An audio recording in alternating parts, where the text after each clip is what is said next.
Get ready, because what you're about to hear might turn your view of Jesus upside down.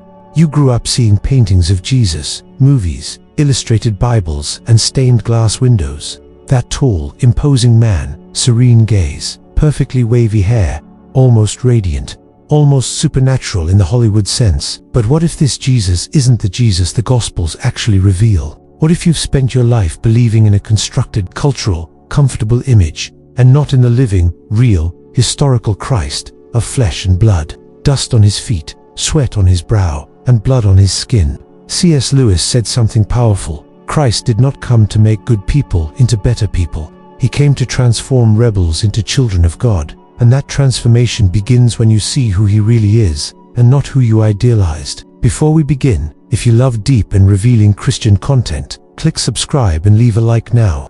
This is not just a gesture, it's a commitment to your spiritual journey. Let's hold on to this faith together until the end of this video.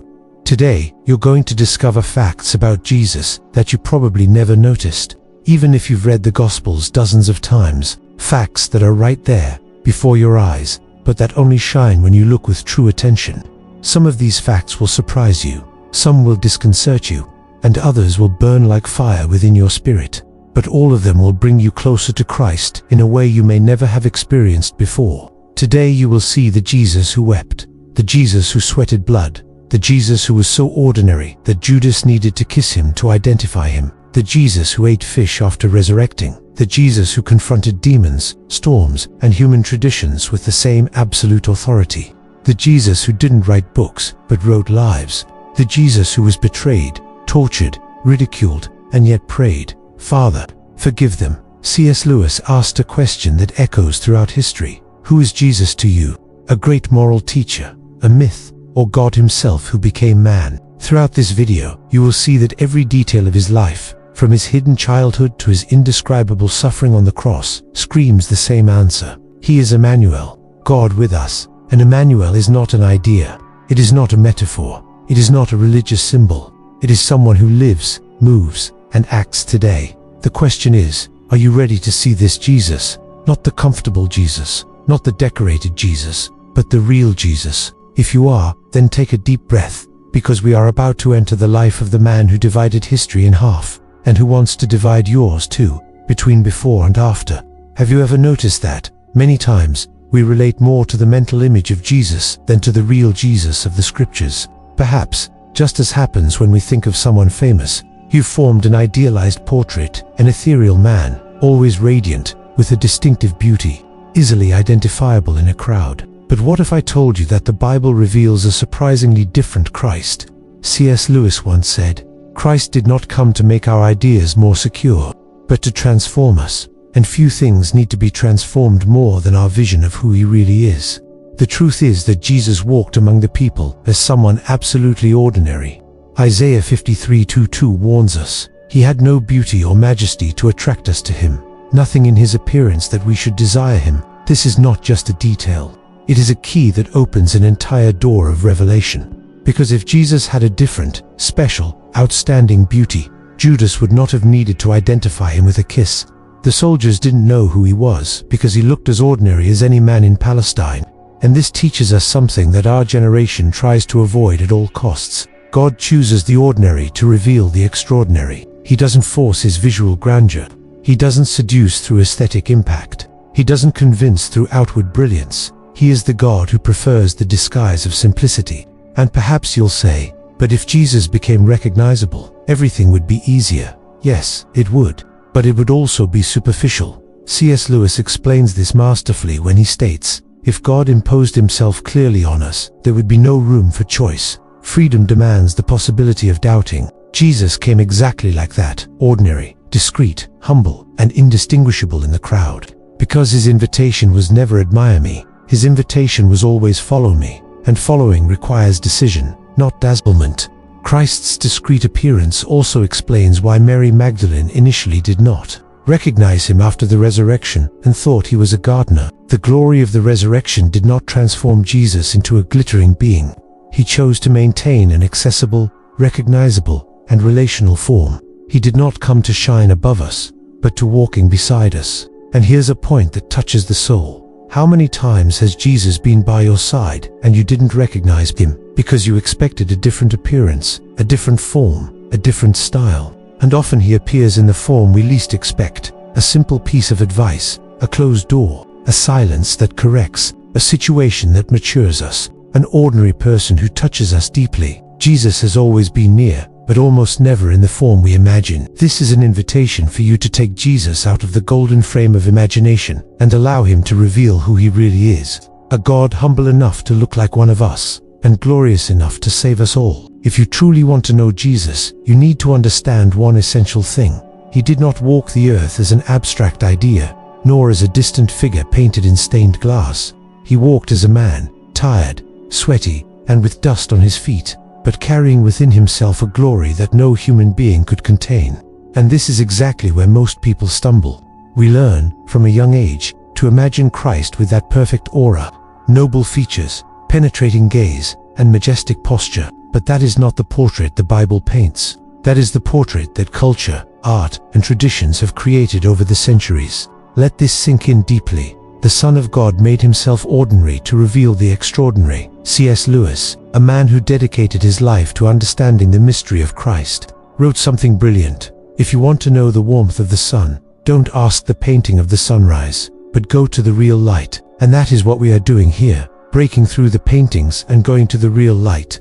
The vast majority of people imagine that greatness is always accompanied by spectacle, fire in the sky, voices from beyond, lights bursting on the horizon. But Jesus chose exactly the opposite. He chose anonymity, and that is why his greatness is so real. Look at the first miracle. It wasn't raising a dead man. It wasn't healing a paralytic. It wasn't parting the Sea of Galilee. It was saving a wedding celebration from shame.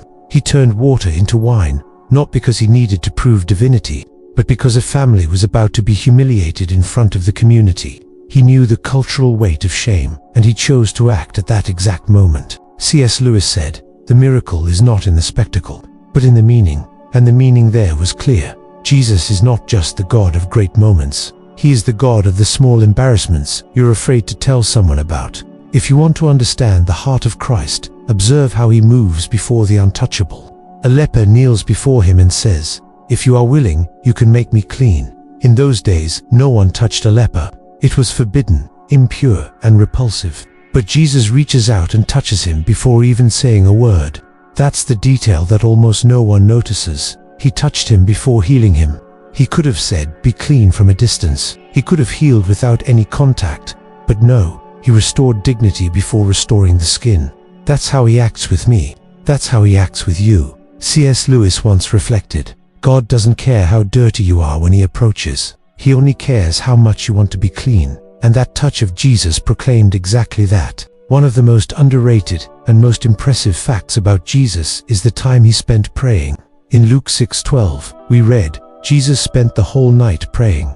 Let that sink in for a moment. The Son of God, the one who spoke the universe into existence, the one who had the power to still storms, the one who could summon legions of angels with a single word, spent hours alone, talking with the Father. Why? Because he chose not to live by his own strength. He chose to show us the way. C.S. Lewis said, prayer doesn't change God. Prayer changes the one who prays. And Jesus, being perfect, prayed not to be transformed, but to teach us what it means to depend on the Father. If Jesus needed prayer, we needed 10 times more. Have you ever been in a moment in life when everything seemed turbulent, everything turned upside down, everything out of control? That's exactly what happened to the disciples when the boat was sinking. And in the middle of the storm, Jesus stood up and said, "Silence, be still," and the sea obeyed. C.S. Lewis describes this moment with one of the most beautiful phrases. He who slept in the boat is the same one who sustains the ocean. That is the majestic power of Jesus. He is so human that he sleeps from exhaustion, and so divine that he wakes up and silences the sea. Jesus could have spoken like an academic. He could have expressed himself like a philosopher of the temple, or like a highly technical rabbi. But he chose to tell simple stories, visual stories, stories that anyone at any time can understand. A lost shepherd, a woman with a coin, a light in the sky, a seed as small as a mustard seed. And this is where another monumental phrase by C.S. Lewis comes in. The genius of Christ was to speak infinite truths through simple words. He spoke to the heart. He spoke to the everyday. He spoke to real life. Because God is not found only in mountains or temples. He is found at the kitchen table, in the field of work, in the silence of the walk, in the sound of the wind. If up to this point we have seen Jesus acting, now we enter deeper territory, showing Jesus feeling. Because the truth is this, you don't really know someone until you see their emotions. And Jesus didn't hide his emotions. And here I want you to pay close attention, because this changes everything. C.S. Lewis wrote something profound. Christ did not come to make people good, but to make them new. And part of this newness begins when we understand the heart of the one who transforms us. Prepare yourself. Some of these facts are not just curiosities, they are revelations of the character of the incarnate God. 1. The God who weeps before death. The scene is simple. A tomb, a broken family, confused friends, and Jesus weeping. Just 2 words in John 11:35. Jesus wept, but 2 words capable of dismantling centuries of theological coldness. He knew that Lazarus would be resurrected minutes later. He knew that death would be defeated. He knew that that pain would be transformed into joy. Even so, he wept. Why? Because Jesus doesn't just feel the future. He feels the present. He doesn't look at you saying, "Calm down, it will pass." He looks at you and says, "I feel with you, now." What kind of God is this? A God who not only resurrects the dead, but a God who weeps before resurrecting. A God who allows your tears to fall on the same ground where yours fall. A God who shows that compassion is not sentimentality, it is presence. And here is the beauty that many ignore. Jesus did not weep for Lazarus. He wept for us, for human pain, for fragility, for the suffering that has dragged on since Genesis. He wept because it is impossible to love deeply without feeling deeply. And C.S. Lewis once again helps us understand this depth when he says, "To love is always to be vulnerable." And Jesus became vulnerable enough to shed tears in the face of death. 2. The Jesus who is indignant about what hurts you. Yes, Jesus was angry. Not that human, corrosive, destructive anger, but the anger that is born when love is too strong to remain silent. When he entered the temple and saw the poor being exploited, the hungry being deceived, faith being used as a commodity, he overturned tables, he drove out money changers, he raised his voice. Why? Because where love is great, indignation is also great. Jesus is not a passive teacher, a pacifist detached from human suffering. He is the God who fights against everything that tries to hurt you. Lies, abuse, injustice, and manipulation. C.S. Lewis defined this perfectly. God's hatred of sin is God's love of the sinner. Jesus doesn't hate you, he hates what destroys you. 3. The Christ who prays until he bleeds. In Gethsemane, he didn't face soldiers, he faced the weight of the mission. And Luke, the physician, informs us of the detail that no one else noticed. His sweat became like drops of blood. Hematidrosis, extreme stress, intense pressure, anguish, tearing at the chest. And what did Jesus do? He prayed. He didn't run away. He didn't back down. He didn't harden his heart. He poured himself out. Jesus prayed not to escape the pain, but to remain faithful to the Father's will. This is a scene that C.S. Lewis would understand very well. For he wrote, "Prayer is not to change God, but to change us." And in that garden, prayer changed history. 4. The master who taught like one, who paints pictures with words.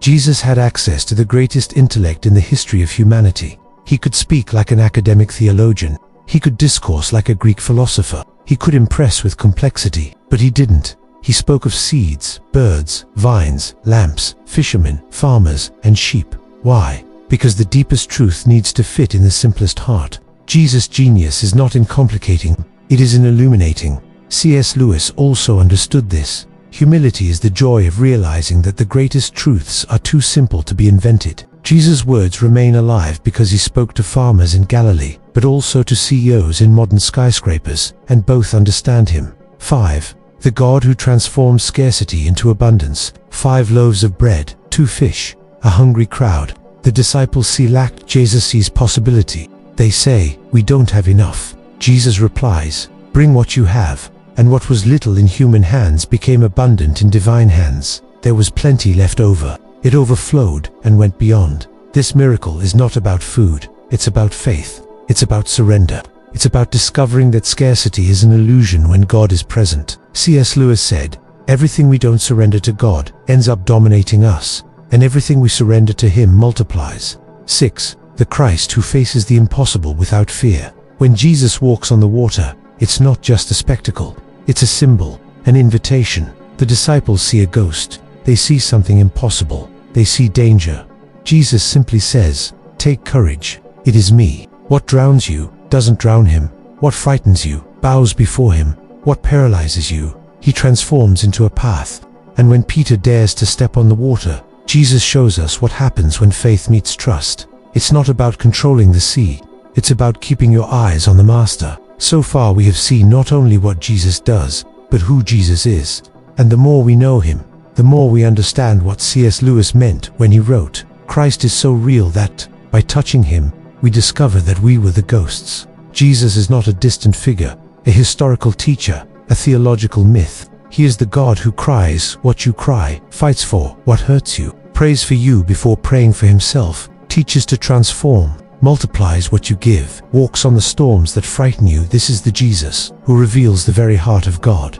Before we continue, leave your like, subscribe to the C.S. Lewis Mastery channel, and comment. I move forward, just so I know you are with me until the end of this journey. Now take a deep breath, because this is the moment when we stop observing Jesus from a distance and face the personal, direct, and non-negotiable impact that these revelations have on you.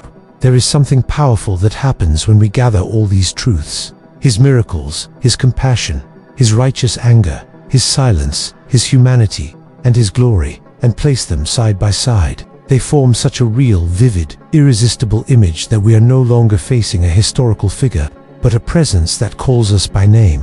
C.S. Lewis said that Christ did not come to turn bad people into good people, but to turn dead people into living people. And if there is a common thread that unites all the moments of Jesus' life, it is precisely this: he came to bring us true life, eternal life, and abundant life. But here is a difficult, uncomfortable, and liberating truth. To receive this life, it is impossible to remain neutral, and perhaps this is one of the greatest lies of our time: the idea that we can sympathize with Jesus without following him, admire him without obeying him, and know him without being transformed. It doesn't work that way. It never has. It never will. Lewis also reminds us that Jesus did not leave us the option of treating him as just a moral teacher. He said things that a mere teacher would never say. He forgave sins, calmed storms, cast out demons, and promised eternal life. So, as Lewis argues, either he is who he said he is, the Son of God, or he is a madman, or something worse. There is no safe middle ground. And now we come to the most important point of this journey. You didn't stay here watching a list of curiosities about Jesus. You didn't watch this video just to learn the interesting facts. You came here because, somehow, something deep in your heart recognizes that these truths demand a response. All these scenes, the touch on the leper, the forgiveness on the cross, the power over death, the compassion for the multitudes, the sweat like blood, the voice of the Father, the empty tomb, are not just the past. They are an invitation to stop being a spectator and become a disciple, to stop analyzing Jesus and start walking with him, to stop trying to control your own life and finally trust in the one who conquered death. Yes, this decision is serious. Yes, it requires courage. Yes, it will change everything. But as C.S. Lewis said, surrender to Christ and you will find the real person you truly are. Now, I want to speak directly to you. Perhaps you are tired. Perhaps you are trying to get back on your feet. Perhaps you have spent your life believing in a distant or decorative Jesus, the Jesus of paintings, films, and traditions, but the Jesus that the Bible reveals, the Jesus of flesh, bone, tears, glory, authority, power, compassion, and truth. That Jesus is alive, and he is calling you, today, now, here, not with guilt, not with burden, but with love, the kind of love that raises the dead, restores the wounded, and renews everything it touches. So, what will you do with Jesus? That is the final question. The question that defines all the others. The question that Lewis said was impossible to ignore. Will you leave him in history, or will you let him into your story? Will you walk away like the crowd, or will you take the step that so many have taken and never looked back? If any of these truths touched your soul, then respond. Not with empty words, but with surrender, with seeking, with sincerity. If this video spoke to you, write in the comments, "Jesus, here I am." Don't be ashamed. Your courage can help to strengthen the faith in the life of another person who will read your comment. And if any of the truths deeply impacted you, write which one it was as well. I want to walk with you and respond to as many comments as possible. Before you leave, subscribe to the C.S. Lewis Mastery channel. Leave your like and share this video with someone who needs hope. Because, as Lewis said, there is a desire in us that nothing in this world can satisfy. This is proof that we were made for another world. And Jesus, the real Jesus, is the way that leads us to that other world. May Jesus bless us all. Until the next video.